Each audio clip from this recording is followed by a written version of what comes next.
love making myself laugh and just waiting for like the disappointment.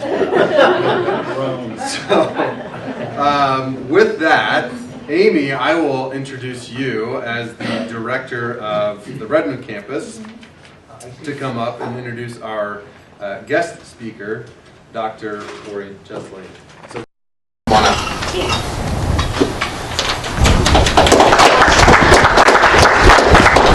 Thank you so much for having us here today. As Laurie said, I'm the Redmond campus director. COCC has 4 campuses, Madras, Prineville, Redmond, and Bend. I've been with the college for a little over a year. It's a great place to work. It's a great community. I'm really just so happy there.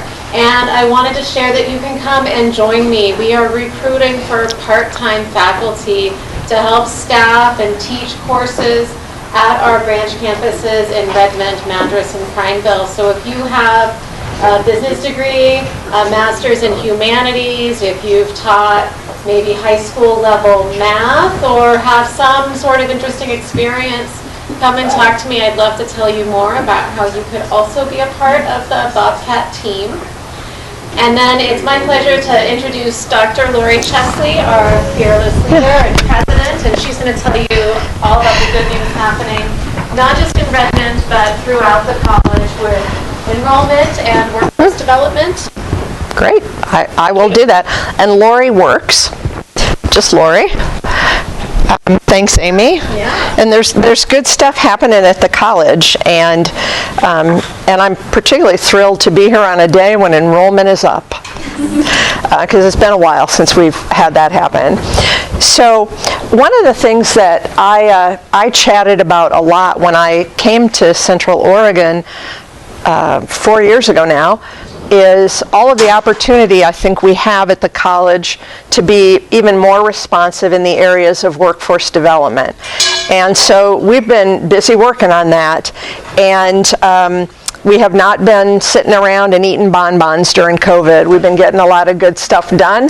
So I want to share some of that with you today. And I also want to share some good news about our Redmond campus and efforts. Just to set a context for those of you who may not be aware,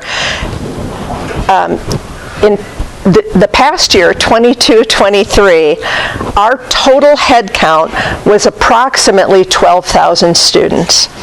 That includes non-credit students, those folks who might take a short-term training or a community enrichment class, and as well as our credit students. And you'll almost always hear me use approximately when I'm talking about numbers. First of all, that's the only way I can remember them.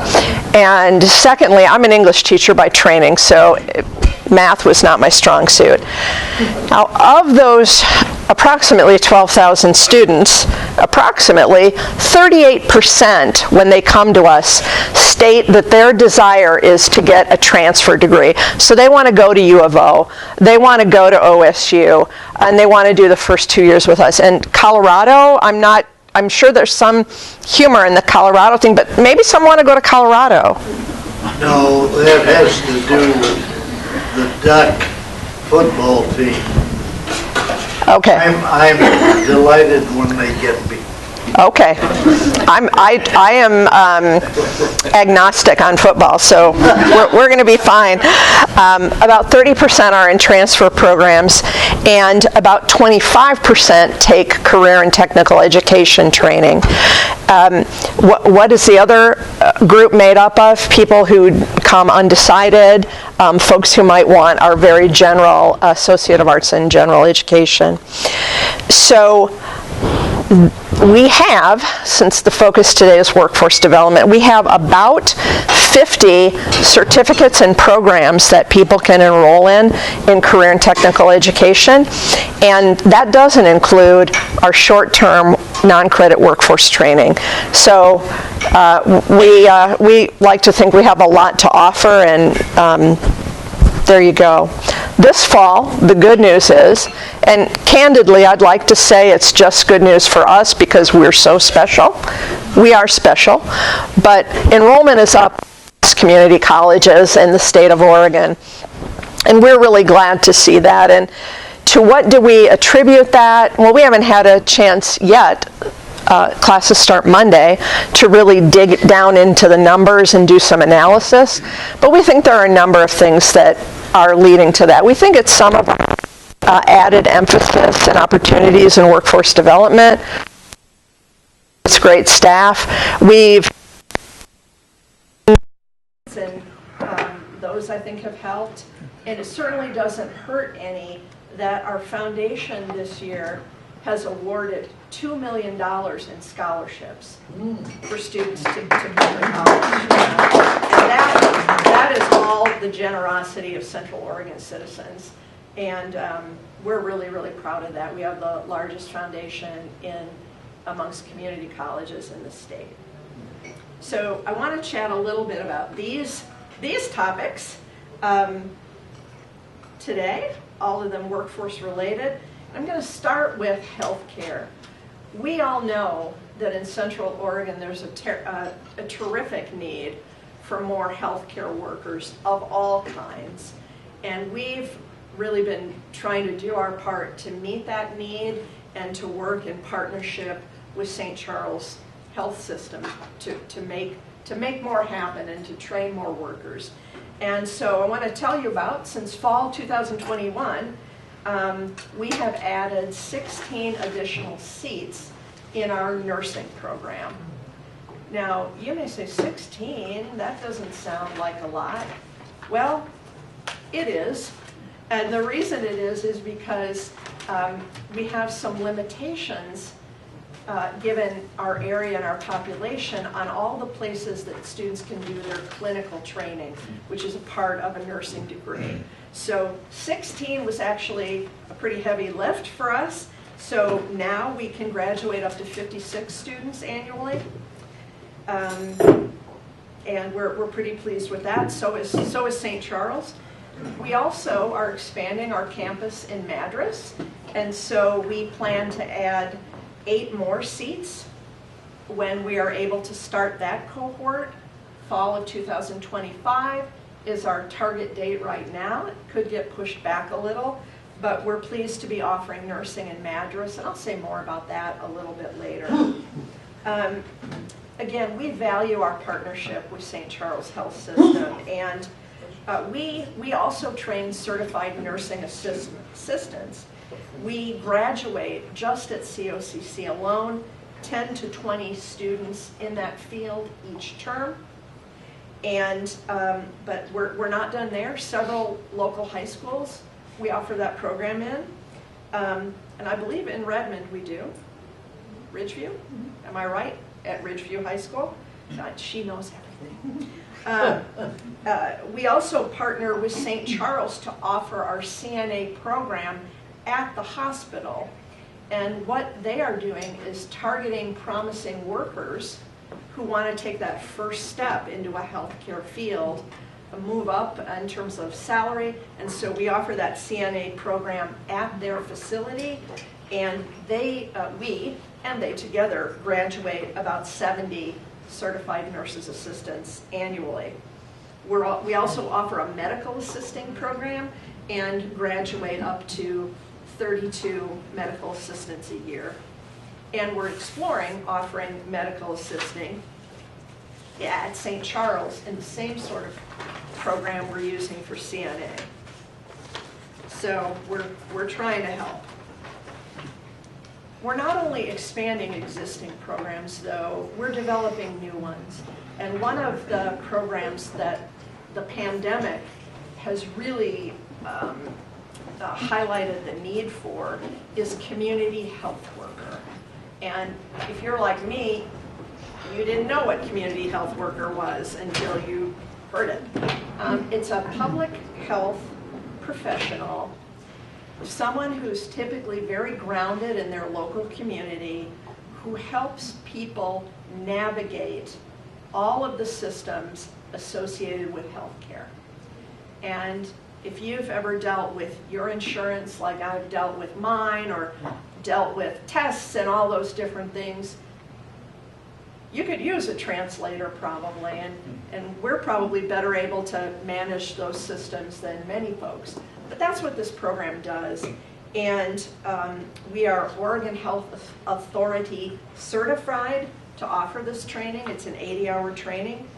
We have graduated 76 individuals so far, and we've only offered this a year. So we're really happy to say these things. Our folks work at Crook County Health Department, Thrive Central Oregon, Mosaic Medical, and other healthcare entities and social service entities. But we're not only working on healthcare. We are trying to involve ourselves even more in training the construction workers that our region so desperately needs. Our efforts started about 3 years ago in Prineville when Fortis Construction, who does all of the construction on the data centers there for Meta, the company formerly known as Facebook, they approached us and said, hey, let's work together to provide some short-term construction training to get people started in the field. And so we offer periodically 8-week pre-apprenticeship training that focuses on entry-level jobs for workers. Now you may be saying, and so Fortis professionals present that curriculum, and we, COCC, present a curriculum that's really dedicated to employability skills.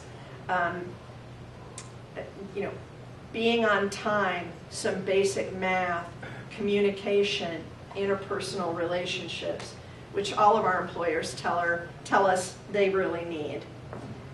We just completed our 5th Hard Hat in Hand is the program's name, and we average about 10 students a cohort.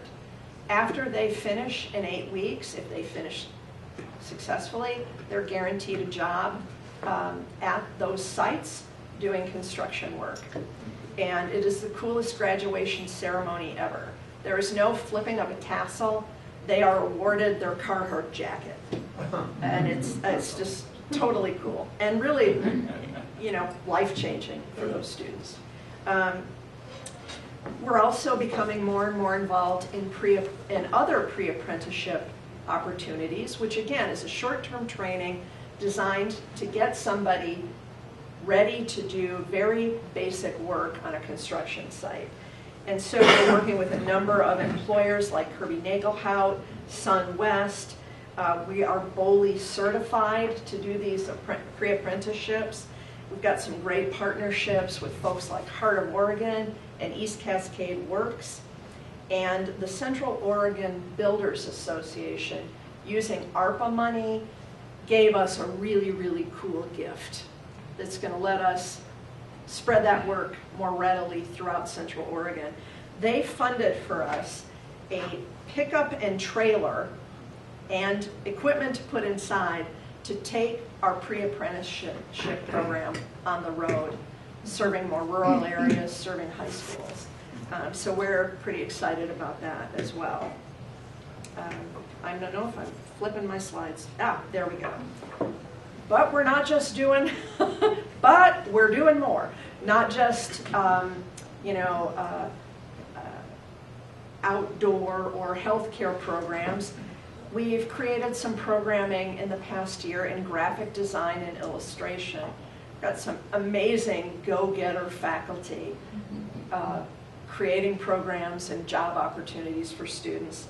So now we have a one-year certificate in graphic design and illustration. We thought we'd only get 10 graduates in our first year. We got 35. And again, you know, these numbers may not sound really big to you, but you have to think about the population and our student population, and that was really something that delighted us. Those faculty I just mentioned, who are fabulous, they are working with a number of high school art faculty to make sure they work in what's called a professional learning community. And what they do is make sure that the curriculum that the high school teachers are presenting really aligns well so that when students come to us, they already have some credits. That's the ideal, because we want to make things well aligned and as speedy as possible for students to get into good paying jobs. Oh, and yeah, Amy had to help me with this one. We are also planning to add 2 additional one-year certificates. One is in product design, I know what that is. And the other is in user experience interface, UX, UI. How many people know what that is? Well, I don't feel so bad then. I don't feel so bad. That is the design, for those of you who don't know, and now I do, design of user interfaces for machines and software like home appliances, your phone, to make them more compatible with each other, talk to each other. Am I right? Doing okay? Yeah. I'm still going to ask because, yeah. If you wonder why I'm looking like this, I recently had some eye surgery, so I just need to look closely sometimes. Can you explain it better? I would love for that to happen because I feel like I didn't do a good job. So I think about like the UX and the UI. If I open up like my streaming service, how my Netflix works, how easy it is for me to navigate from my profile to my husband's profile to find the show that I was watching yesterday. That's the design and the interface to figure it out. So we'll have to double check with Venus, the faculty, to make sure that I'm accurately representing. Well, to the gentleman in the back who knows, was that okay? Great. Okay, great, all right. Well, we also have been really lucky. At the end of Governor Brown's administration, the legislature and she made available Future Ready Oregon dollars, which were focused on helping communities build their workforce capacity. And we were lucky to benefit from some of that $200 million investment. Some of the investment we were allowed to give as direct aid to students in CTE programs. We have given out $150,000 directly to students to pay tuition, equipment, what they need to do their work, culinary needs, knives or jackets. And that $150,000 helped over 170 individual students. So we didn't really do that, we just gave it away, but we're happy to do that. Happy to be able to provide for students to get them started. It's also allowed us to begin to strengthen our efforts in an area called credit for prior learning. And that allows us to assess whether someone who's maybe worked in a field for 10 years, maybe construction, maybe banking, but they want to come get a degree with us.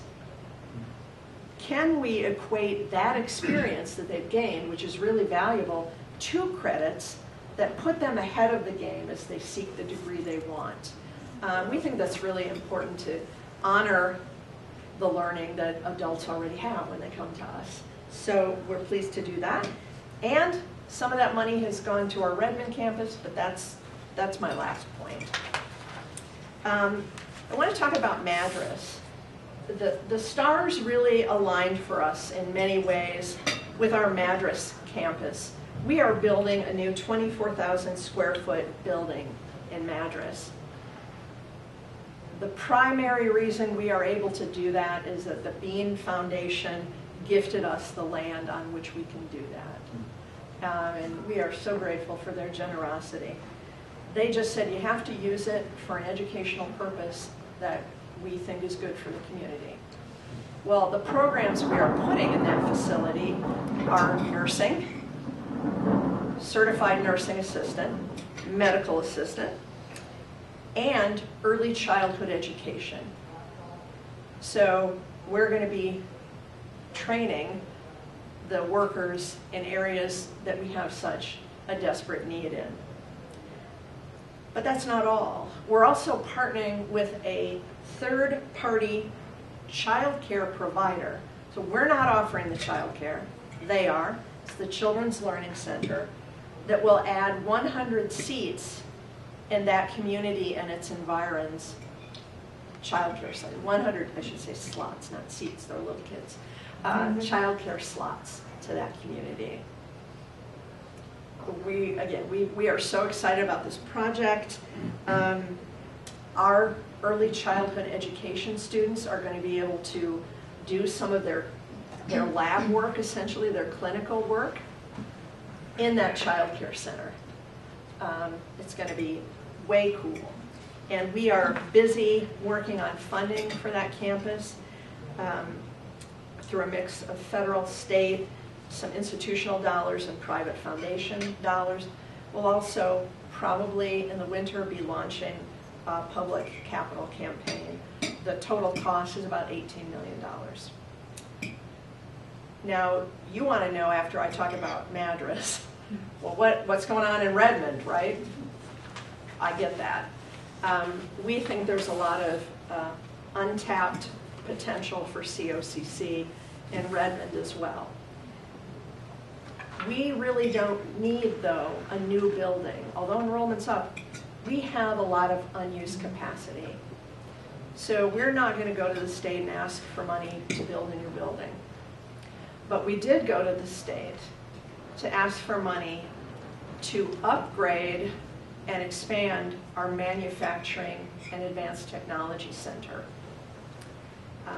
We feel like we could be a lot stronger in that area, and so that's our focus for the near future.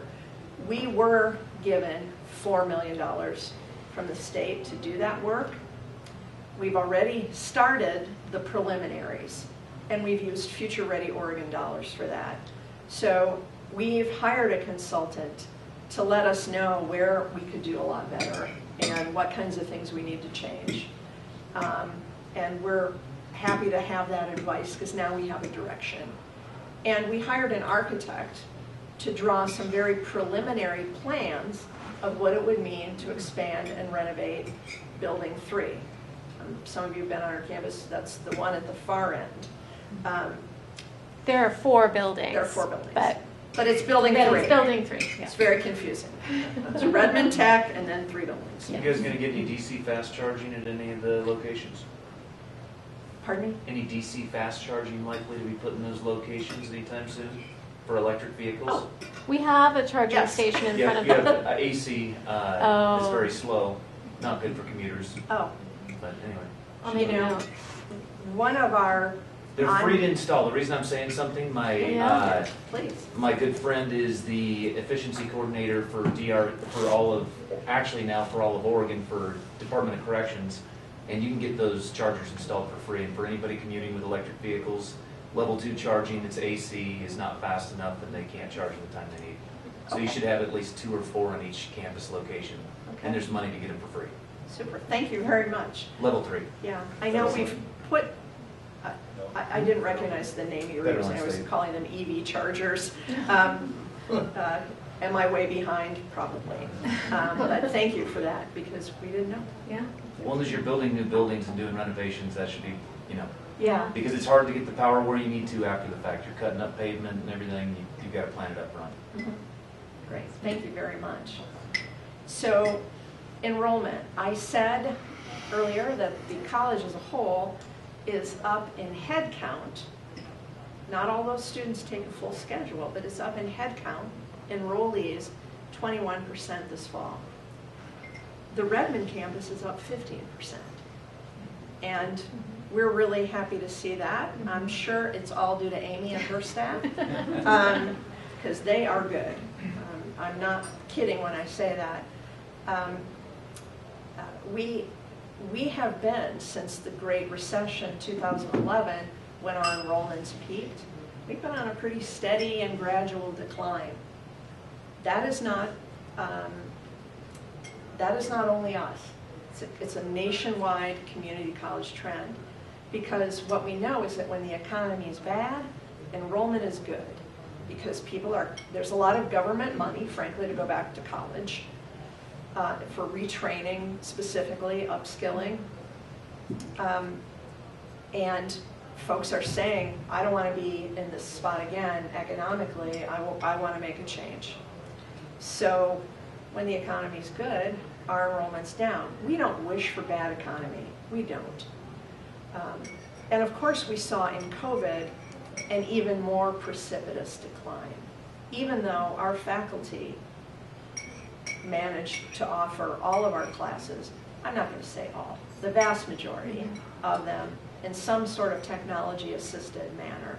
And they made that change really quickly when the governor said, you got to close your colleges, essentially. You can't have classroom instruction. Super proud of that. But with COVID and post-COVID, it's a little bit harder to predict what are the trends in enrollment. Because the main economic indicator that enrollment's going to go up is the unemployment rate. And right now, that's what, 1.5%? It's not even 2% in the state of Oregon. So that's really atypical. And we're kind of wondering what's going on. You know, we hope, obviously, in the perfect world, we have a great economy and we've got great enrollment.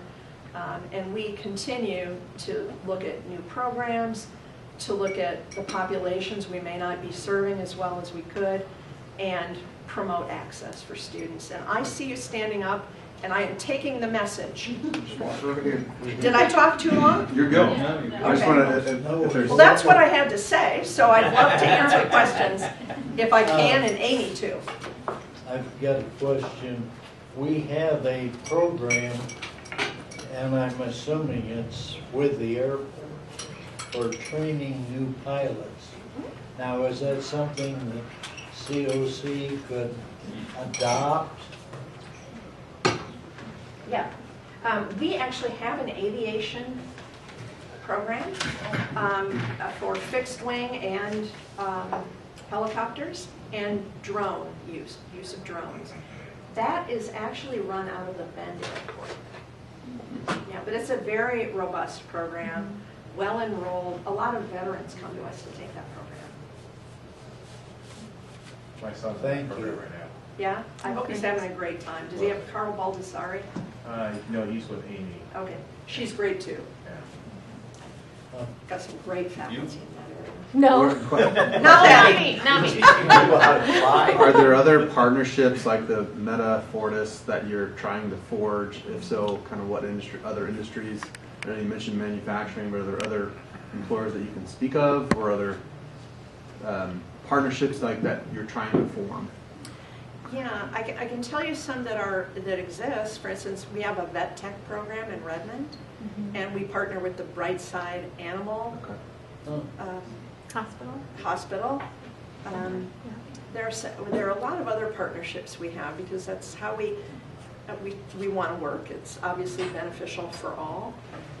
All of our CTE programs have advisory boards, which include professionals in the field.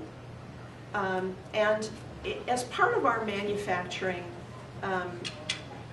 our desire to do better in that area, Amy, in fact, is leading a team that, if it hasn't been entirely put together yet, will include local manufacturing leaders. Because what we know is, if we don't know what employers want, we might be training the wrong thing, and then people don't get the jobs they want. Do you want to speak more to that at this point, Amy, or leave Sure. that for the next time we come? Yeah, Laurie mentioned all of our CTE programs are required to have advisory boards. We just met with our manufacturing team last week. And that's a great opportunity to be involved in something important happening in your community without having to do a bunch of extra work outside of the meeting. So spread that around. And we are looking to talk to folks who are hiring welders, machinists, CNC machinists, programmers, operators. We want to make sure that our curriculum is designed to be responsible and adaptable to employers' needs. Now, we're never going to move as fast as the pace of industry, but we're sure going to try. And so we really value that feedback and that partnership. And then what happens is that we've got relationships so that when employers have job openings, we can then send our graduates and our certificate completers there. And so we have this beautiful cycle of everybody taking care of each other. And often we get, I don't know if we have recently, but it's very common for local employers in different fields to gift the college equipment when they're upgrading. So we maybe not, we don't have the most recent thing, but we've got the next most recent thing. Yes. And that's really helpful because equipment is hugely expensive and you know, and again, they wouldn't give it to us if they weren't okay with us training on it. Right? Yes, sir. Are there programs specifically targeted to Redmond entrepreneurs? So I would connect with the Center for Business, Industry, and Professional Development, which is a large portion of our non-credit side. Non-credit is divided into community education and workforce training, and CBIPD is the workforce training arm, which also operates the Small Business Development Center. We have an advisor on the Redmond campus a couple days a week, and that is free business advising for your small business. So, and then we can also create customized trainings for your supervisors or your employees. If you have a group of employees that need a certain set of skills or a several week-long training, we can create something customized for you. We've done that before with Deschutes Brewery and other places, and in my old job, I sent a couple of staff members up to take Excel classes, so there's lots of opportunity there as well. And specifically in entrepreneurship, CBIPD, you gotta love the acronyms, and the Small Business Development Center, they have curricula that focuses on entrepreneurship. It is not the major part of what they do because they're really looking at the whole business life cycle as they explain it, from you're going to start it up and have to figure out how to fund it to how to grow it, ultimately even how to sunset it, what to do next. Yes, sir. You guys said you've had an overall, what, a 21% increase in enrollment students. Beyond COVID and all the issues around that, what do you attribute that to? Increased population, increased business activity? Well, in a lot of ways, demographics is working against us and will continue to. Yeah. Which is why one of the areas we know we need to focus more is adult returning students. So graduation rates aren't going up. You know, Well, they're not going to get worse in Oregon. We don't have any standards till 2028 now. Pardon me? They aren't going to get worse in Oregon. We don't have any standards till 2028 now.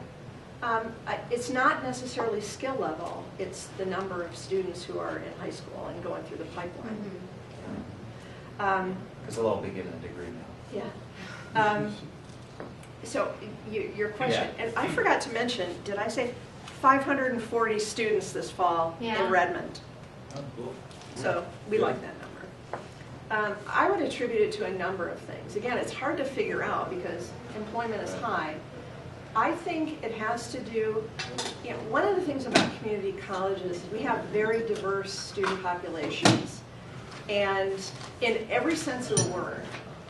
And a lot of the students who come to us, frankly, because we're so affordable, they're challenged economically. I think the value of your degrees is better than a college degree, 4-year in so many ways anyway. If you look at most people leaving with 4-year degrees, if you go get a good certificate from your community college, you'll be more employable and make more money and end up with less student debt. And I think people are getting that message. We're not going to argue. Yep. You're absolutely right. Yeah.